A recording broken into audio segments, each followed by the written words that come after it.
Queridos amigos, en nombre de la Asociación Latinoamericana de Arbitraje, les doy la bienvenida a esta serie de entrevistas titulada Arbitraje desde adentro. Esta iniciativa, organizada por nuestro grupo de la ARP Siguiente Generación, con el apoyo del Comité Ejecutivo, busca entablar discusiones de actualidad con algunos de los más reputados practicantes del arbitraje internacional. Cada entrevista será conducida por un representante de la ARP Siguiente Generación y quedarán los archivos de la ARP para la consulta de todos los miembros. Solo me resta agradecerle a los entrevistados por aceptar nuestra invitación, a Prediction Channel por su asistencia técnica y a los jóvenes abogados por conducir las entrevistas. Invito a todos los abogados que aún no son miembros de la ARP a presentar solicitud de ingreso a nuestra página web www.alarp.com. Muchas gracias. Bienvenidos todos a la primera entrevista de arbitraje desde adentro, la serie de entrevistas con los más reconocidos practicantes de arbitraje internacional presentada por ALARP y ALARP Siguiente Generación. Para nuestra primera edición, tenemos el gusto de tener con nosotros a Fernando Mantilla y a Eric Franco, que hoy conversarán sobre el arbitraje de emergencia. Fernando Mantilla es socio de la oficina de París en Latham & Watkins y codirector global de la práctica de arbitraje internacional durante los últimos años. Es reconocido por su profundo conocimiento y experiencia en el campo de arbitraje, en el cual ha asesorado a empresas, estados y entidades públicas en disputas comerciales y en disputas de gran complejidad entre inversionistas y estados. Fernando ha actuado como abogado en arbitrajes conducidos bajo los principales reglamentos institucionales, así como en arbitrajes bajo reglas ad hoc con sedes en todo el mundo. Tiene una profunda experiencia en disputas entre inversionistas y estados, especialmente bajo la administración del CIADI. Fernando es miembro del Consejo Directivo de ALARP, la Asociación Latinoamericana de Arbitraje, y uno de sus miembros fundadores. Por su parte, Eric Franco es abogado, árbitro, miembro de Dispute Boards, profesor universitario y miembro de ALARP Siguiente Generación. Ha trabajado en proyectos y controversias de ingeniería y construcción en América Latina, Europa y Asia. Es Global Expert en materia de disputas del Grupo ENGIE y gerente general de ENGIE en Perú. Es reconocido como Distinguished Arbitrator por Arbitrary Intelligence y como un árbitro altamente recomendado por Leaders League.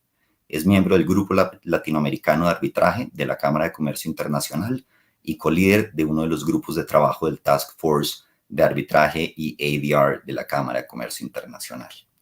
Sin más, Eric, te doy la palabra. Muchas gracias, Sebastián. Saludo, Fernando. Es un placer para mí poder entrevistarte sobre este tema que es nuevo para muchos y que conforme se extiende su aplicación, también crece la necesidad de tener los conceptos claros. Aprecio mucho tu disposición para compartir tus ideas sobre este tema que has colaborado en desarrollar desde el inicio. Entonces, para iniciar y ubicar la discusión, te quisiera pedir, por favor, que nos expliques qué es el arbitraje de emergencia y cuáles son sus orígenes y qué función cumple. Muchísimas gracias, Eric, Sebastián, por esta invitación. Especialmente agradecimiento al ARB y a la nueva generación. Es un placer estar hoy con ustedes y encantado de compartir efectivamente la experiencia que he tenido manejando arbitrajes de emergencia y sobre todo el predecesor, puesto que hablas de orígenes. Voy a comentarles algo sobre de dónde viene el arbitraje de emergencia. Primero que todo, arbitraje de emergencia, para ubicarnos en el tema, como su nombre lo dice, es un árbitro habilitado para tomar medidas realmente urgentísimas, es decir, por definición, aquellas que no pueden esperar la constitución del tribunal arbitral normalmente competente. Su origen, y esto es bien interesante, fue precursora a la Cámara de Comercio Internacional, la CCI, por allá en los años 90. Muchos de ustedes no habían nacido todavía. Se diseñó un proceso que se denominaba el referé prearbitral o las medidas precautorias prearbitrales. Era un reglamento autónomo, no tenía absolutamente nada que ver con el reglamento de arbitraje, era un reglamento autónomo, un sistema autónomo que precisamente se inspiraba de un procedimiento, para aquellos que conocen algo del derecho francés procesal, muy francés, del referé, el juez de referés, que es un juez que puede tomar medidas urgentísimas en diferentes aspectos, no vamos a entrar en el detalle, pero de ahí viene esa inspiración transpuesta por la CSI al arbitraje y surge el referé prearbitral. Referé prearbitral, la verdad, no tuvo mucho éxito. O sea, yo tuve la fortuna, creo que hubo no más de 10 referés prearbitrales mientras duró en vigor este reglamento. Tuve la fortuna de participar en 4, casi la mitad, cuestiones de la vida y avatares del destino. Y yo creo que el poco éxito que tuvo fue debido a que era un reglamento aparte. O sea, primero que todo, poca divulgación y el hecho de que para poderse someter a este reglamento de referé prearbitral, las partes tenían que pactarlo expresamente en la cláusula haciendo referencia a este reglamento extraño. Función. Ya vemos que estos son los orígenes del arbitraje de emergencia. La función, y en eso, digamos, desde sus orígenes, incluido con el referé prearbitral, es, como yo lo definiría, el árbitro de la urgencia, de la protección cautelar, inmediata y provisional, obviamente modificable por definición y sin hacer efecto a cosa juzgada. Creo que con eso te diría, digamos, el barrido general de lo que es el arbitraje de emergencia, sus orígenes y lo que pretende o la necesidad a la cual pretende responder. Ahora, con lo que has indicado, Fernando, parece que se está hablando más de una protección cautelar, ¿no? Y la pregunta que surge es si ya no existía en cabeza de los árbitros y jueces esa autoridad. Tienes excelente pregunta, Eric, porque efectivamente es una medida, digamos, precautoria o cautelar. Hago el paréntesis, las medidas cautelares son muy amplias, o sea, tenemos la tendencia a pensar en que medidas cautelares son exclusivamente aquellas que buscan asegurar o afianzar la ejecución del laudo arbitral o de la sentencia. Hay medidas cautelares para preconstituir prueba, para fijar una prueba. Imagínate, como me ha sucedido en un caso, el túnel en una central hidroeléctrica que va a ser inundado, que hay problemas, saber si cumple las especificaciones de revestimiento. Una vez esté inundado, como tú sabes, no se puede vaciar, o sea, el túnel nunca más se podrá volver a visitar. Luego es importante, antes de que comience el arbitraje, poder fijar esa prueba. Es un ejemplo de medida cautelar, simplemente para ponernos en contexto de que medida cautelar estamos hablando de un amplísimo margen de medidas que tienden a asegurar el litigio, a fijar la prueba, o incluido, obviamente, como lo decía al principio, asegurar la ejecución del laudo. Pero es cierto, medidas cautelares desde siempre, y cuando comenzamos a estudiar el arbitraje, lo primero que nos dicen es que el árbitro hoy en día puede dictar medidas cautelares, sabemos que el juez puede dictar medidas cautelares, sabemos que los reglamentos en su vasta mayoría permiten la competencia concurrente de jueces y de árbitros en medidas cautelares. ¿Qué nos aporta hoy en día el árbitro de emergencia al respecto? Y yo haría la diferencia entre lo que nos aporta frente al árbitro y lo que nos aporta frente al juez. Sabiendo que, y repito, estamos en un caso de competencias concurrentes en que lo que estamos ofreciendo y lo que el sistema ofrece son alternativas. Frente al árbitro, lo primero es, y yo decía, es las medidas urgentísimas, es la rapidez. O sea, frente al árbitro hay una rapidez en la constitución del tribunal arbitral, me refiero, constitución del árbitro de emergencia. Obviamente va a ser más fácil, más rápido, y los reglamentos hoy en día están diseñados para permitir que un árbitro de emergencia esté inmediatamente disponible a los pocos días de haber recibido la solicitud, por no exagerar y decir a las pocas horas. Instituciones están en capacidad de hacerlo. Un tribunal arbitral toma mucho más tiempo la constitución. Olvidemos si se trata además de un tribunal compuesto de 3 árbitros. Luego ya aquí tenemos una primera y grande diferencia.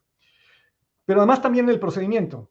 Todos sabemos que los reglamentos arbitrales tienen unos procedimientos de instalación del tribunal, de fijación del litigio. En el caso de la CSI tenemos el acta de emisión y es un procedimiento que toma semanas, por no decir meses, antes de que el tribunal está en capacidad de comenzar a funcionar como tribunal. En el caso del árbitro de emergencia, el procedimiento y todos los reglamentos que lo contemplan están diseñados para ello, se reduce al estricto mínimo.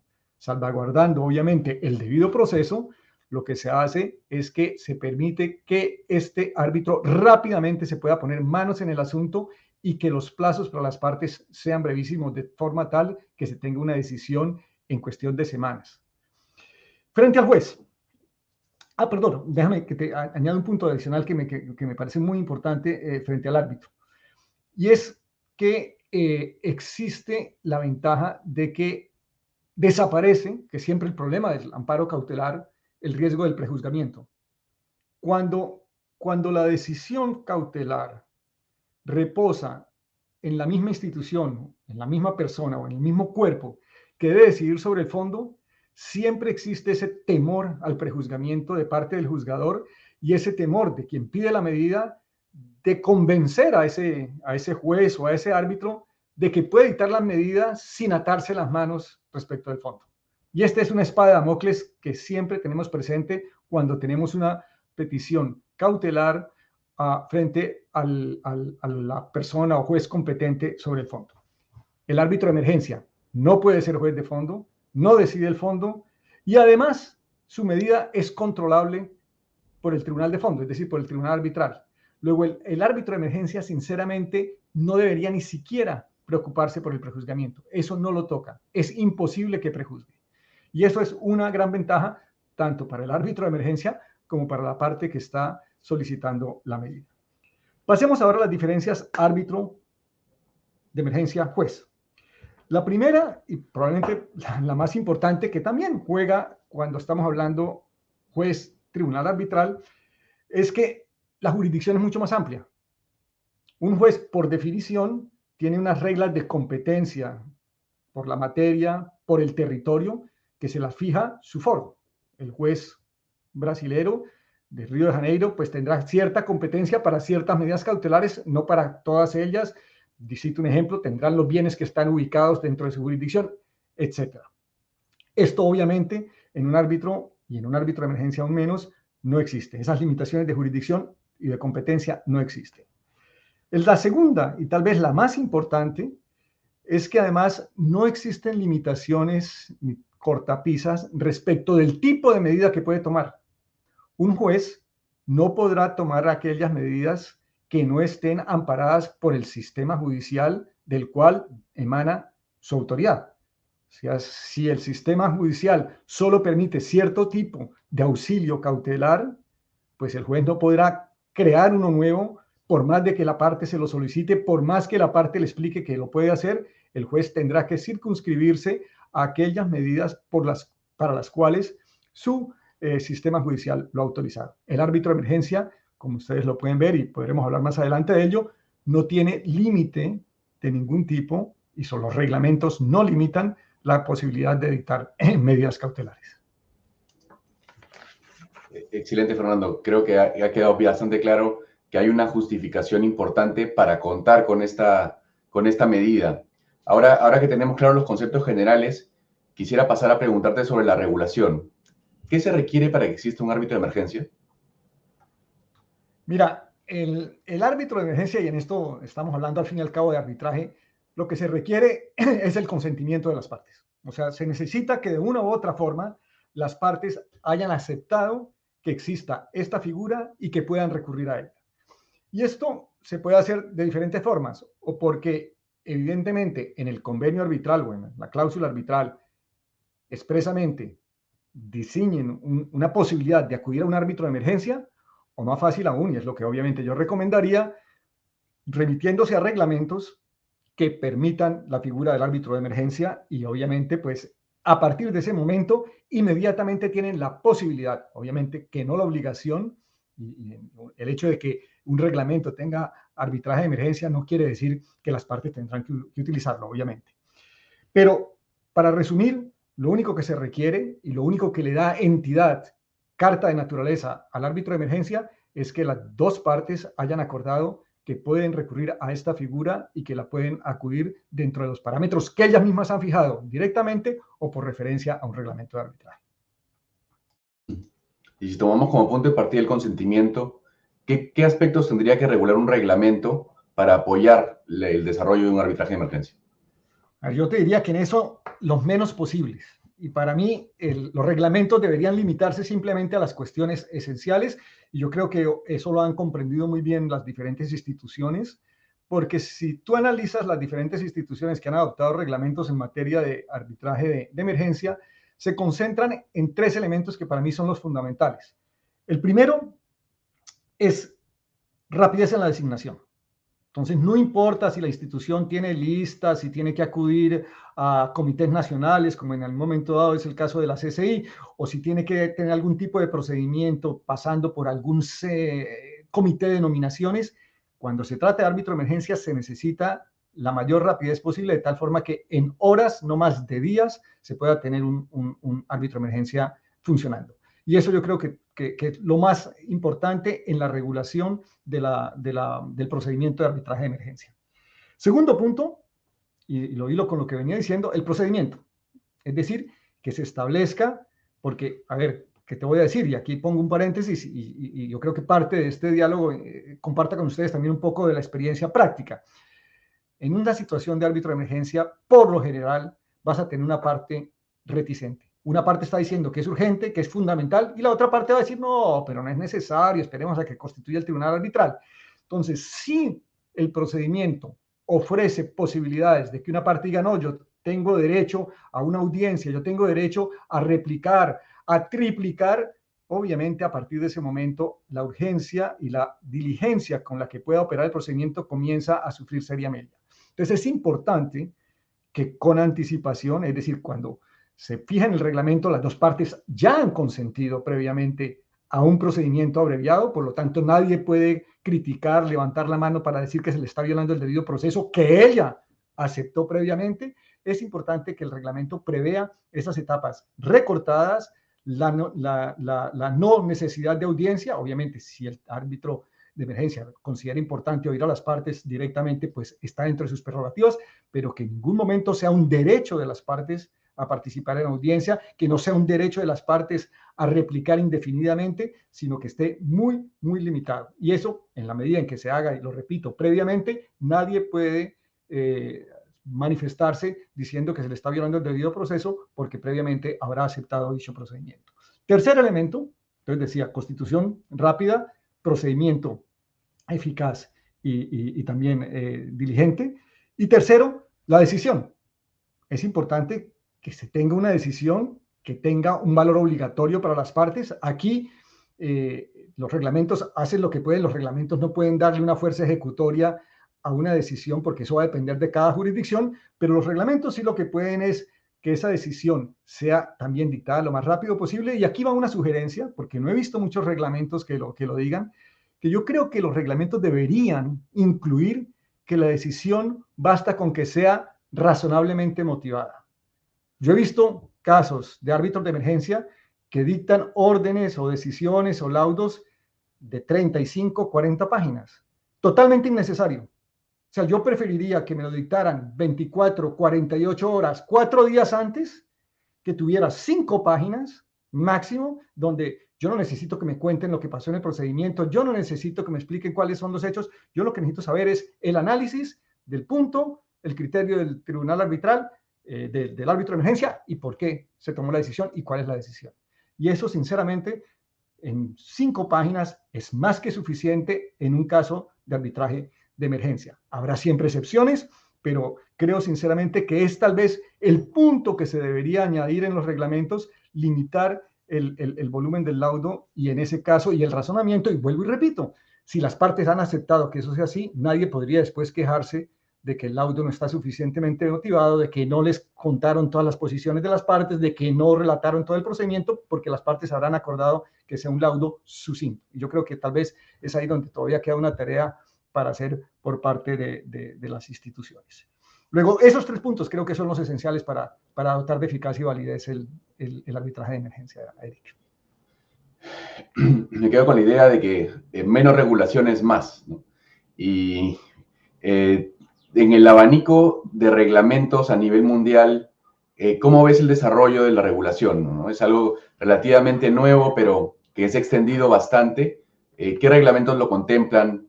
¿Cómo ves el desarrollo a ese nivel? Mira, esto es curioso porque te decía, la CCI fue precursora con esto del referé prearbitral. Yo creo que la CCI después, viendo que no había, perdóname la expresión, cuajado, tomó una posición un poco más conservadora. Y en los años, diría, finales de los 90, principios de los años 2000, comenzó a gestarse un movimiento de arbitraje de urgencia, de arbitraje acelerado, no se sabía muy bien cuál de los dos, y yo creo que las primeras instituciones que realmente movieron el tema, esta vez no fue la CCI, fueron esencialmente el ICDR en los Estados Unidos, lo que era conocido en ese momento como la AAA, después pues, se volvió ICDR para la parte internacional, el Instituto de Arbitraje de Holanda, el NAI, que se conoce muy bien y que en esa época, digamos, fue realmente uno de los abanderados del árbitro de emergencia, la Cámara de Comercio de Estocolmo, SC, y ellos tres, y la CIAC también, el Centro de Arbitraje de Singapur. Y en ese momento, digamos, estoy hablando principio de los 2000, al principio, y yo fui uno de los que me confieso mi culpa, lo vimos un poco como una medida comercial, como marketing. O sea, oye, no hemos inventado nada nuevo, inventémonos algún producto. Yo recuerdo que en la medida en que yo ya había participado en los arbitrajes del referé prearbitral, dije, pero si ya tenemos el referé prearbitral, ellos me respondían sí, pero no ha funcionado. En fin, se volvió una discusión un poco de que si valía la pena, de si había una necesidad o si estábamos creando la necesidad. La verdad es que me equivoqué. Efectivamente sí había una necesidad y la prueba fue que más tarde, a partir de los 2010, vinieron las demás instituciones en cascada. Y ahí tenemos ya todas las instituciones que han participado del árbitro de emergencia y que contemplan el árbitro de emergencia. La última, que fue la más refractaria, la Corte de Arbitraje de Londres, la LCIA, aguantó hasta la última reforma del reglamento. Y en la última reforma del reglamento, ahí apareció el árbitro de emergencia. Luego, yo creo que efectivamente hoy en día está aceptado que sí había una necesidad, está aceptado que el árbitro de emergencia está ahí para quedarse, y yo quisiera, estamos hablando en la Asociación Latinoamericana de Arbitraje, un guiño especial a Canaco, porque fue una de las instituciones que lo vio claro desde el principio y fue la primera institución que contempló el árbitro de emergencia en su reglamento. Muy interesante el desarrollo. Creo que es difícil distinguir ideas que van a prosperar, ideas que se van a quedar en el camino. Vamos avanzando así, ¿no? Pero va con prueba y error. Y este es un caso, creo que ha llegado para quedarse, como has dicho. Ahora, digamos, los centros han sido los que han tomado el liderazgo en desarrollar la herramienta, en regularla, en promoverla. Y la pregunta es, ¿hasta qué punto las leyes de arbitraje a nivel nacional respaldan o deberían respaldar este desarrollo? ¿Hay algo a nivel normativo que debería ajustarse para reforzar la figura? Mira, ese es un punto bien interesante, porque aquí yo te respondería, a ver, desde el punto de vista de darle validez, de permitir el desarrollo, de facilitar el acceso, yo creo que las leyes hoy en día, la mayoría de las leyes, sobre todo en América Latina, pero mundialmente, contemplan la flexibilidad, el principio de autonomía de la voluntad de las partes.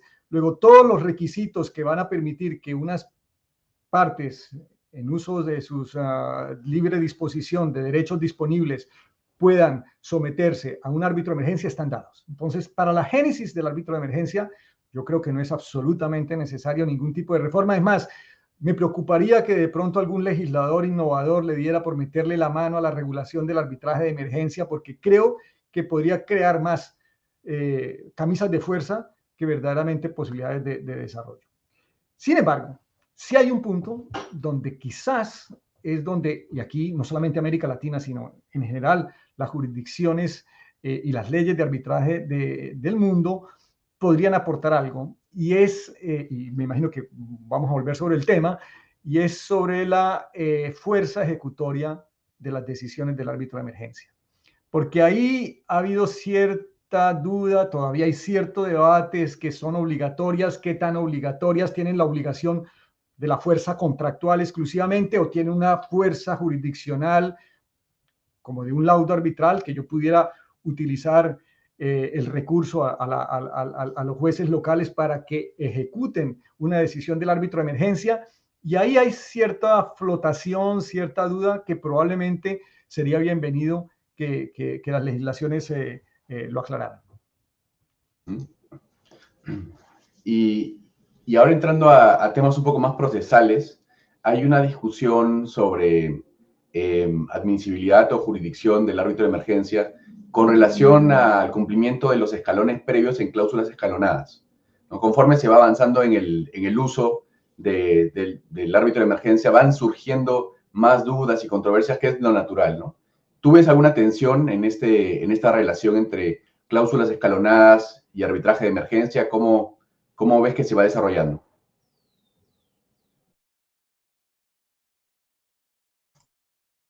Ya habíamos hablado de consentimiento.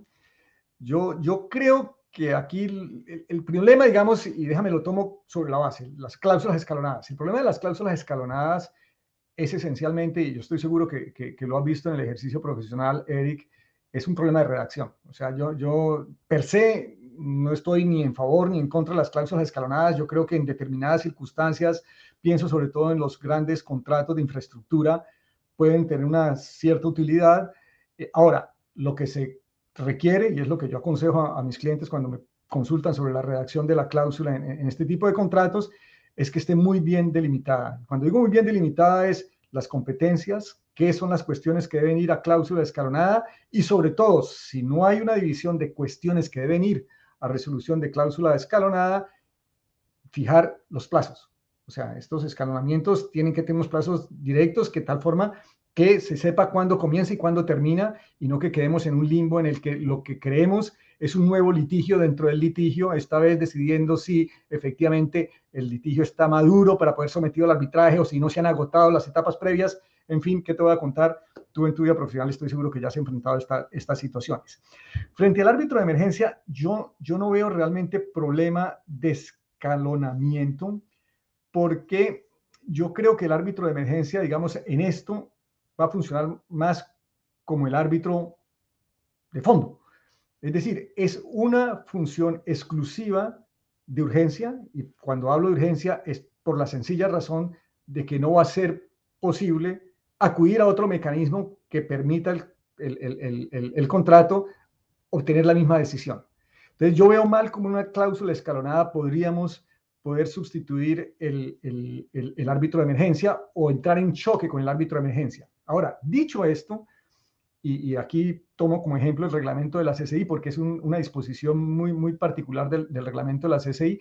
El reglamento de la CCI no permite el recurso al árbitro de emergencia cuando las partes ya han acordado otro instituto u otra institución que va a cumplir con esas funciones, precisamente para evitar ese choque. Lo cual me parece, yo no tengo conciencia ni información de que ya se haya presentado esa situación, pero me parece que probablemente responde, digamos, a la inquietud que tú planteas. Es decir, si existe ese riesgo y si hay contradicción, es el árbitro de emergencia el que va a decir, bueno, funciona el consentimiento de las partes. Ustedes expresamente pactaron esta figura, llamémosla X, que hace las funciones de árbitro de emergencia. Yo entiendo que eso equivale a derogación de mis disposiciones reglamentarias en materia de árbitro de emergencia. Entonces, con base en esto, creo que el riesgo de confrontación es prácticamente inexistente. Muy interesante, Fernando, porque si normalmente se dice que la cláusula arbitral es la cláusula de la medianoche, la cláusula cuando tiene varios escalones también es parte de esa discusión de medianoche. Entonces, claridad se opone con la atención que se le presta al negociar el contrato, y eso da lugar a muchas controversias, ¿no?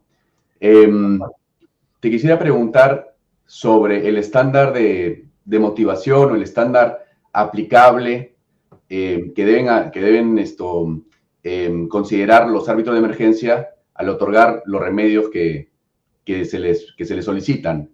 Debe asimilarse a los requisitos para medidas cautelares en derecho doméstico, debe aplicarse un estándar internacional.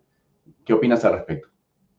Mira, esa es una de las grandes preguntas. Como tú sabes, yo estuve involucrado en el comité de redacción del reporte de la CCI sobre el uso del árbitro de emergencia, que elaboramos un informe 6 años después de que se consagró en el reglamento, en la reforma de 2012, se consagró el árbitro de emergencia.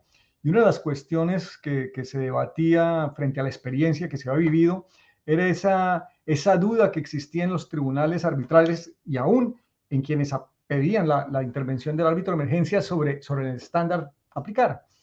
Y es cierto, la primera reacción es que el reglamento no dice nada.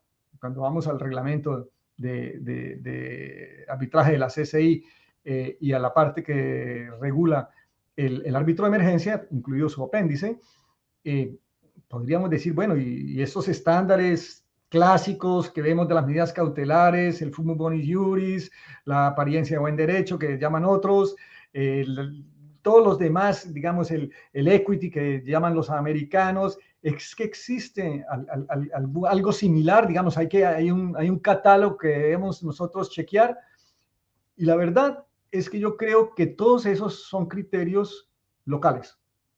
No estoy diciendo que no puedan ser transponibles, yo creo que son de utilidad como guía para un árbitro de emergencia, pero yo creo que la belleza del árbitro de emergencia, y aquí vuelvo y me refiero a los reglamentos en general y no solo al de la CCI, es precisamente esa libertad que le da al árbitro de emergencia. Y para mí, si me llevas al extremo, porque me vas a decir, bueno, no, pero algún criterio tiene que haber, no me vas a decir que simplemente saco la mano y ver cómo está soplando el viento. Para mí el único criterio es el de la urgencia. No, eso para mí sería el único criterio. Y de hecho, el criterio de la urgencia engloba a todos los demás. O sea, porque yo soy el árbitro de la excepción, el árbitro de emergencia es el árbitro de la excepción, el árbitro de la rapidez. Luego, para que vengan a mí, tiene que ser ese el único criterio. Los demás, oye, me van a ayudar a ver si efectivamente es razonable o no la medida que estoy tomando, pero que sea estándar, como llamamos nosotros estándar de valoración para una medida cautelar, si procede, sería el primero y tal vez el más determinante y el único que sí exigiría que me lo prueben, o sea, que tiene que ser el requisito sine qua non, es el de la urgencia. Y yendo justamente al criterio de urgencia, que es el más importante como tú has indicado, ¿consideras que es un tema de méritos o es un tema de jurisdicción? Y sea cual sea la respuesta, ¿cómo lo abordarías? Bueno, aquí casi que me tocaría invocar la quinta enmienda de los Estados Unidos, porque, oye, me reservo el derecho de alegarlo según sea el interés de mi cliente en el arbitraje. Pero bueno, oye, que estamos en un ambiente académico y supongo que nadie me va a utilizar esta respuesta contra mí en alguno de mis casos. Honestamente, yo pienso que el requisito de urgencia, y aquí vamos aterricémonos en concreto, el reglamento de la CCI fue una de las grandes discusiones que tuvimos en el grupo de redacción del informe, del reporte al cual hacía referencia. Es claramente, el reglamento de la CCI lo trata como un requisito de admisibilidad. O sea, yo creo que ahí no hay ninguna duda. Se dice que sean medidas, es más, el reglamento, refiriéndome nuevamente a los estándares de la pregunta anterior, el reglamento claramente, y estoy aquí citando de memoria, dice que medidas que no puedan esperar hasta la constitución del tribunal arbitral. Entonces, ya nos está diciendo que el árbitro de emergencia existe para medidas que no puedan esperar hasta la constitución del tribunal arbitral. Luego, si la medida puede esperar la constitución del tribunal arbitral, obviamente no opera la función del árbitro de emergencia y por lo tanto, en principio, no debería ser admisible. Entonces lo trata como una cuestión de admisibilidad. Yo creo, y aquí soy coherente con mi respuesta anterior, que no solamente es una cuestión de admisibilidad, creo que es el criterio de fondo también. Y entonces entra la duda de que si es la misma admisibilidad, de si yo tengo que ser mucho más estricto en el fondo que a nivel de admisibilidad. Aquí podemos entrar en la discusión del sexo de los ángeles. Y aquí estoy repitiendo un poco lo que discutimos en el seno de este grupo de trabajo. Mi impresión era, la admisibilidad al principio es una cuestión de prima facie. O sea, yo apenas estoy recibiendo el caso, entonces yo necesito estar satisfecho prima facie de que la demanda es admisible y por lo tanto que prima facie no puede esperar a la constitución del tribunal arbitral. Ahora, cuando ya voy a decidir si la otorgo o no otorgo la medida, aquí ya estoy hablando de una admisibilidad con base en prueba que me presente la parte que lo está pidiendo o aquella que se está oponiendo a la medida. Pero creo que esa es la situación. Lo que sí no creo es que la urgencia sea una cuestión de jurisdicción. O sea, para mí no tiene absolutamente nada que ver con la jurisdicción. La jurisdicción existe, y vuelvo a una de las preguntas que me hacías antes, en la medida en que hay consentimiento de las partes. Una vez está el consentimiento de las partes, las cuestiones se discuten a nivel de admisibilidad o de fondo, pero nunca a nivel de jurisdicción. Y al inicio dijiste que el prejuzgamiento no es un problema que debe preocupar al árbitro de emergencia, pero ya, a pesar que es algo que se debate bastante y está en el ambiente la duda, ¿podrías ahondar en este punto, por favor? A ver, ¿qué es? Yo te decía que una de las bellezas del árbitro de emergencia y de las grandes ventajas es que el árbitro de emergencia nunca podrá conocer el fondo del asunto. ¿Por qué? Porque la mayoría de los reglamentos claramente dicen el árbitro de emergencia no puede ser árbitro en ninguna disputa que surja a raíz de la relación contractual subyacente a aquella en la cual él fue convidado a dictar una medida de urgencia. Entonces, el árbitro de emergencia nunca podrá conocer el fondo del asunto. Entonces, obviamente, si yo no puedo conocer el fondo del asunto por sustracción de materia, no puedo prejuzgar. O sea, porque no puedo prejuzgar por ti, no puedo prejuzgar por el tribunal arbitral. Él juzgará lo que considere pertinente. Y además con un punto adicional que yo no mencionaba, pero podemos elaborarlo, y es que el juez de fondo, es decir, el tribunal arbitral, necesita obligatoriamente ser constituido, que no lo hemos tocado todavía, pero creo que vale la pena señalar, y es que el árbitro de emergencia, y en esto también todos los reglamentos son, digamos, se parecen y de palabras más, palabras menos, llevan al mismo resultado, obligan a quien pide el árbitro de emergencia a que en un plazo razonable inicie el procedimiento de fondo. Y aquí no se está hablando de ningún milagro porque, oye, que los procedimientos locales en las leyes procesales nacionales sucede lo mismo. Yo no puedo ir a pedir una medida cautelar en el limbo. Siempre lo primero que me va a decir el juez es, ok, ¿y dónde está el proceso de base? Porque yo dicto la medida cautelar, pero tiene que haber un proceso que efectivamente sea, digamos, el principal frente a este proceso accesorio. Pues lo mismo sucede. Entonces, vemos ya que existe esa obligación de acudir al juez de fondo, que no soy yo, árbitro de emergencia. Y con un punto adicional, y es que ese juez de fondo, y concretamente lo dicen los reglamentos, y aquí me remito particularmente al de la CCI por la claridad que tiene al respecto, es ese juez de fondo tiene total libertad para hacer lo que desee con la decisión del árbitro de emergencia. Modificarla, mantenerla, revocarla. Entonces, obviamente, eso para mí, como árbitro de emergencia, me da una tranquilidad enorme.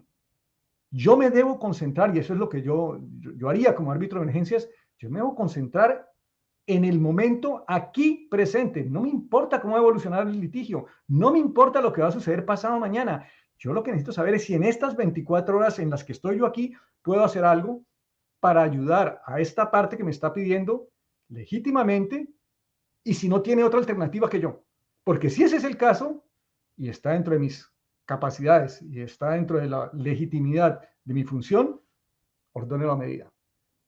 Y ya veremos si la medida, después los hechos cambian, la medida se considera, una vez se ha podido mirar el globo, englobado el litigio, que era exagerada, que no era suficiente, que bastaba, que era totalmente innecesaria, llegará el tribunal de fondo y la revocará, la cambiará, la modificará. Luego, esa libertad vale oro y yo creo que es la libertad que deberían usar sin ningún problema los árbitros de emergencia. Por eso te digo que el fenómeno del prejuzgamiento con el árbitro de emergencia desaparece totalmente y de una u otra forma es el mismo fenómeno que desaparece también frente al juez, el juez que está dictando medidas cautelares en apoyo del arbitraje.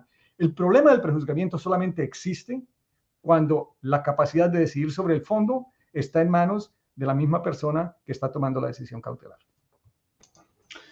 Ahora, si bien la decisión del árbitro de emergencia no condiciona a la decisión del tribunal arbitral, la forma como se presenta el caso ante un árbitro de emergencia puede ser diferente a cómo se presenta ante el tribunal arbitral. Y hay una evolución de la teoría del caso, inclusive pueden haber pruebas diferentes, puede haber una forma diferente de plantear el caso. ¿Consideras que de alguna manera el tribunal el arbitral debería tomar en consideración lo que se discutió en la instancia de arbitraje de emergencia o debería básicamente ignorarla? A ver, tu pregunta tiene dos aspectos. La primera es la decisión del árbitro de emergencia y la segunda es lo alegado por las partes frente al árbitro de emergencia. Yo creo que la decisión del árbitro de emergencia, y uniéndolo con mi respuesta anterior, el tribunal arbitral la toma en cuenta. O sea, no creo que ningún tribunal arbitral con mediano racionamiento y razonabilidad pueda simplemente decir no me importa lo que ha sucedido. Lo va a mirar, sobre todo si se concedió. Obviamente, si no se concedió, de todas formas, quiere saber qué sucedió y dónde están los puntos álgidos del litigio, porque algo sucedió urgente que ahora voy a tener, y perdóname la expresión, la papa caliente la voy a tener yo, porque si fue urgente en ese momento y se la negaron, el gran número de posibilidades es que la medida me la vuelvan a pedir a mí. Entonces, nomás por eso voy a estar interesado en saber qué fue lo que pasó frente a este árbitro de emergencia. Ahora, que eso nos obligue o me sienta yo particularmente a tratar con cierta deferencia o puede influir mi decisión, yo no creo, sinceramente, porque además, lo dice el reglamento, yo puedo hacer lo que quiera con esa medida cautelar. Segundo punto que es bien interesante es, y los abogados, o sea, imagínate que tú en urgencia vas y litigas, sabes, conoces a mitad el caso y después te lo van a sacar en cara en la fase de fondo. Yo creo que no es buena abogacía. O sea, que en un procedimiento cautelar, cuando los hechos todavía no están galvanizados, que se pueda utilizar algo que tú alegaste frente a un tribunal arbitral, sí se podrá utilizar. Yo no creo, sinceramente, que un tribunal arbitral vaya a darle demasiada atención o considere que esa parte está perdiendo credibilidad por esa situación. Y ahora, yendo a algunos aspectos prácticos, cuando una parte tiene alguna necesidad urgente, tiene la posibilidad de pedir una medida cautelar judicial, esperar al tribunal arbitral que se constituya o la alternativa del árbitro de emergencia. ¿Cómo ves tú la elección de una vía o la otra vía, pros y contras? Creo que hay un poco de confusión porque hay varias opciones. Entonces, ¿cómo definirías el panorama de las elecciones acá? Te decía, es una excelente pregunta, además porque no hay una respuesta única. O sea, aquí estamos frente a diversos instrumentos y a diferentes alternativas. Todo va a depender de lo que yo estoy buscando.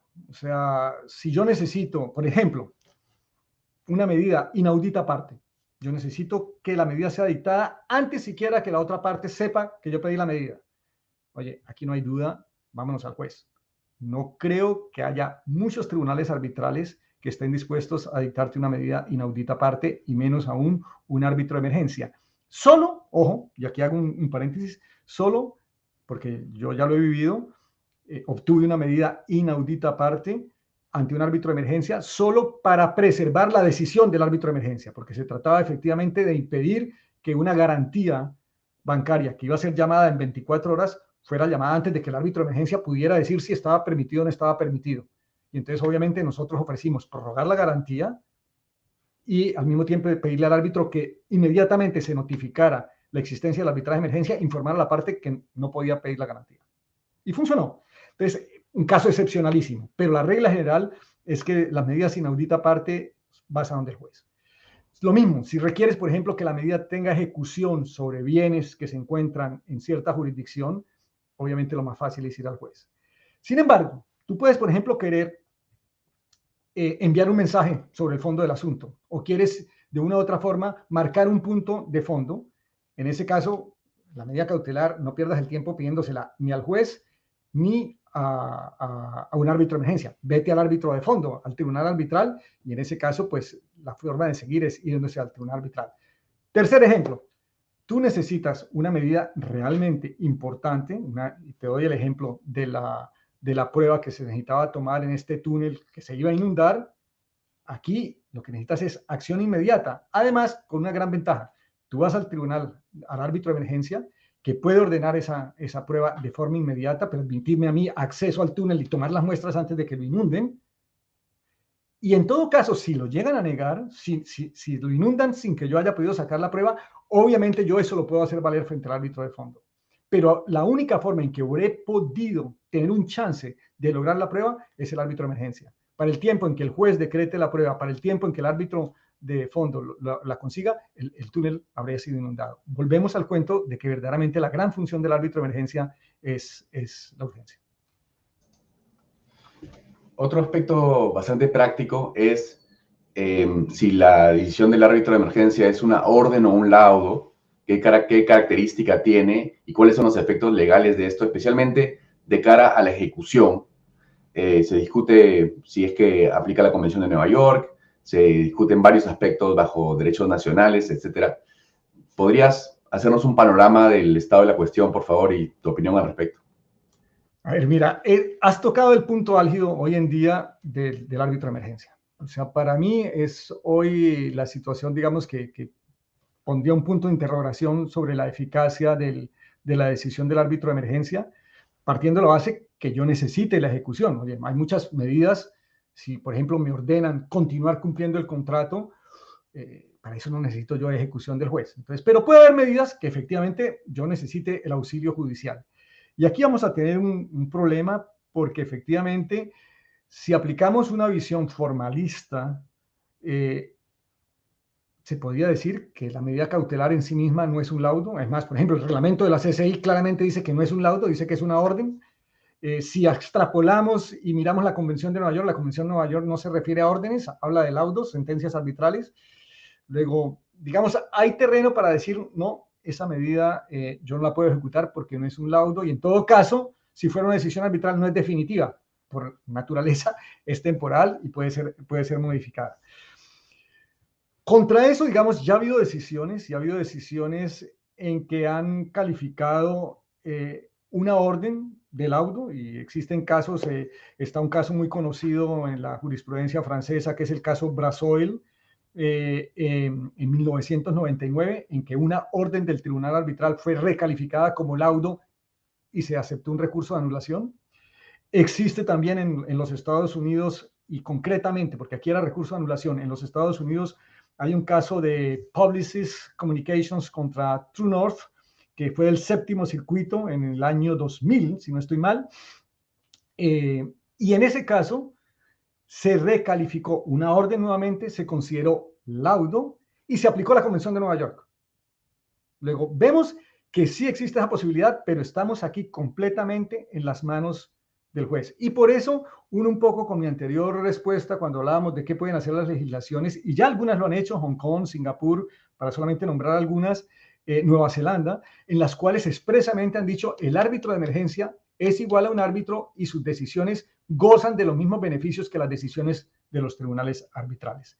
Luego, esta es la situación, y a mí concretamente en Latinoamérica me preocupa un poco el formalismo que existe en nuestros países, porque es una realidad, y sobre todo, como lo debes saber, Eric, hasta hace unos años había la gran discusión si los laudos parciales eran ejecutables o había que esperar el laudo final. Por fortuna esto ya ha sido superado, pero si tuvimos esa discusión por un tribunal arbitral respecto de laudos parciales que ponían fin al punto que se estaba discutiendo en ese laudo parcial, te podrás imaginar la discusión que se puede abrir con una orden que por naturaleza es temporal y que puede ser revocada o modificada. Y haciendo una recapitulación de todo lo comentado, hay mucho énfasis en el ámbito académico arbitral al día de hoy y práctico, ¿no? En hacer referencia a las buenas prácticas, ¿no? Porque hay tantas posibilidades de hacer las cosas que hay una necesidad de una orientación de qué es mejor como práctica. Te quisiera pedir un comentario sobre cuáles serían unas buenas prácticas aplicables tanto para las partes, como para el tribunal, como para el árbitro de emergencia, como para el centro arbitral.